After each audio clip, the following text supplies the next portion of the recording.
శాసనసభ ఎన్నికల్లో తెలంగాణ ప్రజలు తిరుగుబాటు చేసి టీఆర్ఎస్ పార్టీని బండకేసుకుంటారు. సాక్షాత్తు కేసీఆర్ గారు కూడా కామారెడ్డిలో అంటే ప్రజలు అరాచక పాలన నుంచి ముక్తి కావాలని కోరుకున్నారు. అలాగే తీర్పిచ్చింది. ఈ దౌర్జన్యం, దోపిడీ, అరాచకము, అక్రమ కేసులు, ప్రజాస్వామ్యం లేకపోవడం ఇవన్నీ కూడా విసుగు చెందినారు. సో అలాగే మహబూబ్ నగర్ పట్టణంలో కూడా గడిచిన 4 సంవత్సరాల కాలంలో కౌన్సిల్లో ఎటువంటి చర్చ కూడా జరగలేదు. కేవలం ఒక వ్యక్తి ఏం కోరుకుంటే అది కౌన్సిల్లో తీర్మానాలు జరిగినాయి.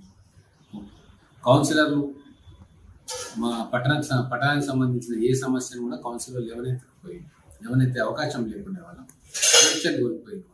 కనీసం వార్డులో ఉన్న సమస్యల ప్రస్తావన కూడా కౌన్సిల్లో జరగలేదు.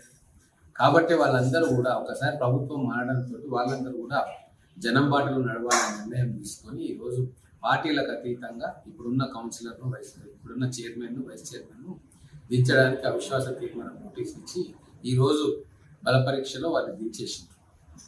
అంటే కీలుబొమ్మలాగా చైర్మన్, వైస్ చైర్మన్ ఉన్నారు. స్వతహాగా నిర్ణయం తీసుకునే శక్తి వాళ్ళకి లేకుండా కౌన్సిలర్లను రక్షించలేకపోయాడు, వాళ్ళకు మద్దతుగా నిలవలేకపోయాడు.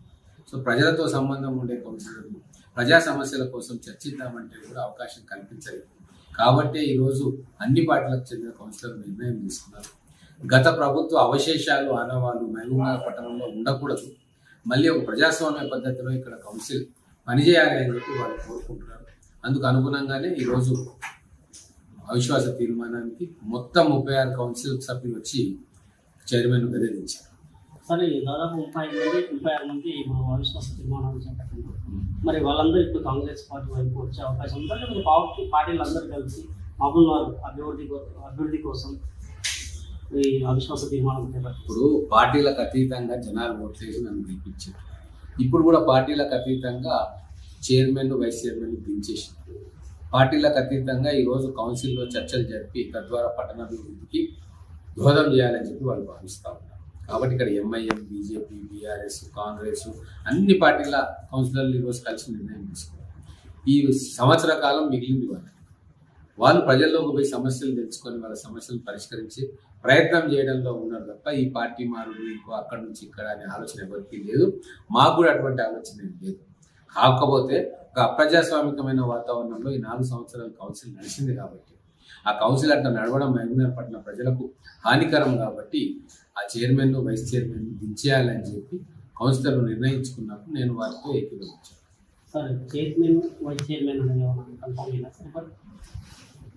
అది ఇంకా ఏం కన్ఫర్మ్ కాలేదు. ఎప్పుడైతే స్టేట్ ఎలక్షన్ కమిషన్ నుంచి గెజెట్ నోటిఫికేషన్ వచ్చి ఈ ఖాళీలను నోటిఫై చేసినప్పుడు ఎలక్షన్ డేట్ ఇస్తారు. అప్పుడు కౌన్సిలర్లు అందరూ కూర్చొని ఎవరైతే బాగుంటుంది, ఎవరైతే మనం స్వేచ్ఛగా అభిప్రాయాలు చెప్పగలుగుతాం, ఎవరైతే అభివృద్ధిలో మాతో పాటు పంచుకుంటారో నిర్ణయం వాళ్ళందరూ కలిసి తీసుకుంటారు. త్వరలో జరగబోయే పార్లమెంట్ ఎన్నికల్లో ఈ మున్సిపాలిటీ అవిశ్వాస తీర్మానం కాంగ్రెస్ పార్టీ బలోపేతం అవుతుంది అనుకుంటున్నాను. ఇప్పుడు కాంగ్రెస్ పార్టీ ఆల్రెడీ బలోపేతం అయింది కాబట్టి నేను ఇక్కడ ఎమ్మెల్యేగా గెలిచిన. సో మున్సిపాలిటీలో అవిశ్వాస తీర్మానం పెట్టినా పెట్టకున్నా ఇక్కడ బీఆర్ఎస్ పార్టీకి వచ్చే ఓట్లు ఏం లేవు. కాకపోతే కౌన్సిల్ మంచిగా పర్ఫామ్ చేయాలి, పైన జవాబుదారీగా ఉండాలని చెప్పి కౌన్సిలర్ నిర్ణయం తీసుకున్నారు. ఖచ్చితంగా రేపు కౌన్సిలర్లు బీఆర్ఎస్ పార్టీకి వ్యతిరేకంగా పనిచేయాలనుకుంటే ఖచ్చితంగా బీఆర్ఎస్ పార్టీ నష్టపోతుంది. ఇక్కడ కాంగ్రెస్ పార్టీకి ప్రజలు ఆదరించారు. మళ్ళీ ఎంపీ ఎలక్షన్లో కూడా కాంగ్రెస్ పార్టీకి బ్రహ్మాండంగా ఆదరిస్తారన్న విశ్వాసం మాకుంది. ఏదైతే మేము 6 గ్యారెంటీలు ఇస్తామని చెప్పామో దాని అమలుకు కూడా మేము చాలా శీఘ్రంగా చర్యలు తీసుకుంటున్న విషయం కూడా మీకు తెలుసు. 2 గ్యారెంటీల అమలు ఆల్రెడీ శ్రీకారం చుట్టినాం. రాబోయే రోజుల్లో ఇంకో 2 గ్యారెంటీల అమలుకు మా గౌరవ ముఖ్యమంత్రి గారు త్వరలోనే ప్రారంభం చేస్తారని చెప్పి